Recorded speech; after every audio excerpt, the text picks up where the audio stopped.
Okay, if you have not already done so, make sure you watch the Khan Academy video that is linked in Google Classroom. The link is also in the middle of your notes for lesson 8.4. So if you haven't done that, go ahead and stop this video and watch that first, and then come back to this video. So this is block 4 of topic 8. This is our last lesson of topic 8. So we have the topic 7-8 test coming up soon. In this lesson, we're going to be able to identify the center of gravity for a triangle and also learn how to apply another property of medians as well.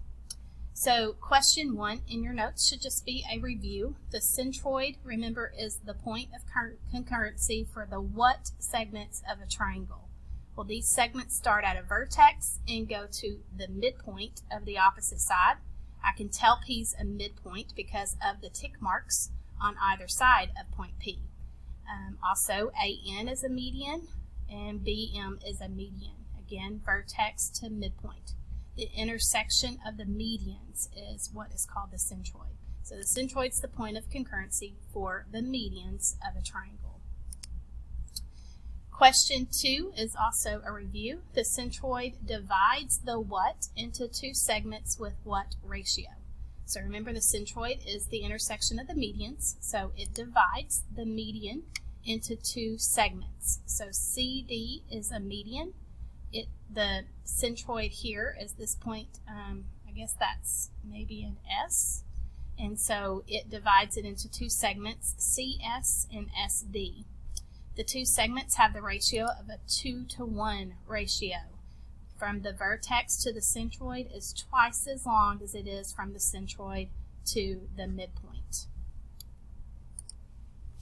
Question 3 is a new interesting fact about the centroid. So as you can see by the picture here, we have a pencil located at the centroid of a cardboard triangle, and it has balanced that triangle on top of that pencil lead. So the centroid is known as the balancing point of a triangle, or in other words, it's the center of gravity for that triangle. So the centroid's the center of gravity. So remember, there's lots of centers of a triangle.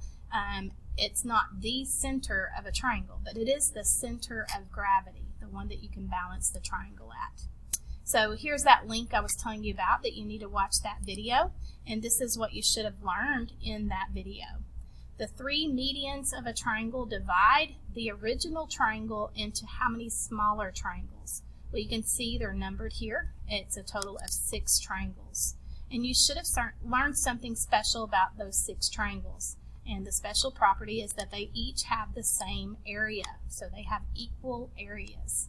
So the medians of a triangle divide the triangle into 6 smaller triangles that each have equal areas. So, short lesson today, but let's see what we learned is about the centroid. We learned that the medians split a triangle into 6 triangles with equal areas, and that the centroid is also the balancing point or the center of gravity of a triangle. So do you have any idea what United States state is the centroid for the contiguous states of the United States? Any guesses? I can't hear you. It is Kansas. Kansas is the center of the United States. So you have lesson 8.4, that assignment to get done. Good luck.